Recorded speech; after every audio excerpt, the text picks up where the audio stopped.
Hello, everybody. Here is a story for you. Lunch with God. A little boy wanted to meet God.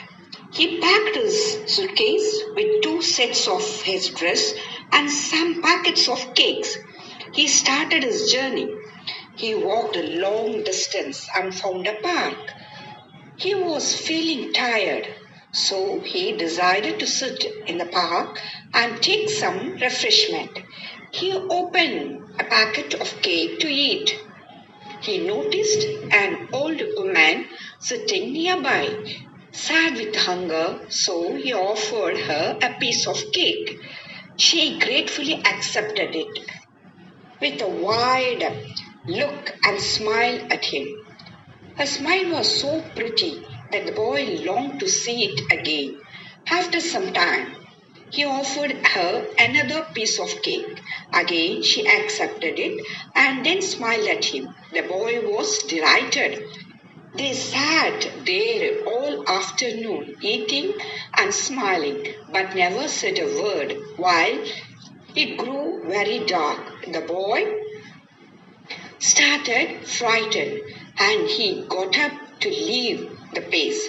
But before he had gone more than a few steps, he ran back and gave the woman a hug, and she kissed him with her prettiest smile. Back to home.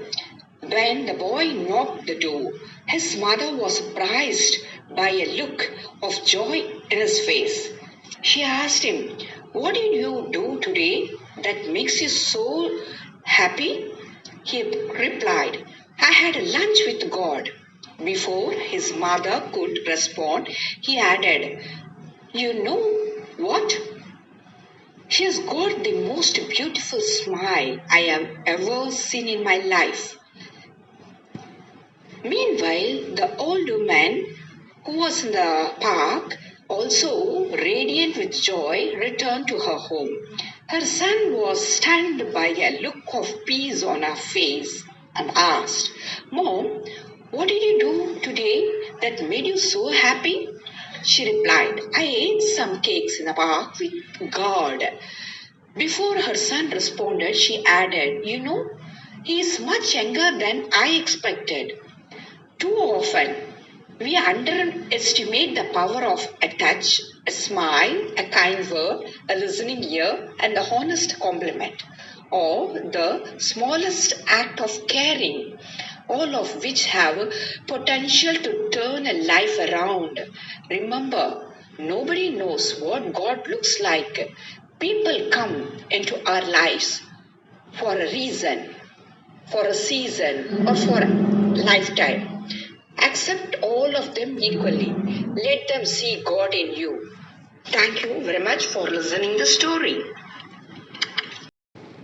Dear students, now I am going to read a small story. Please listen.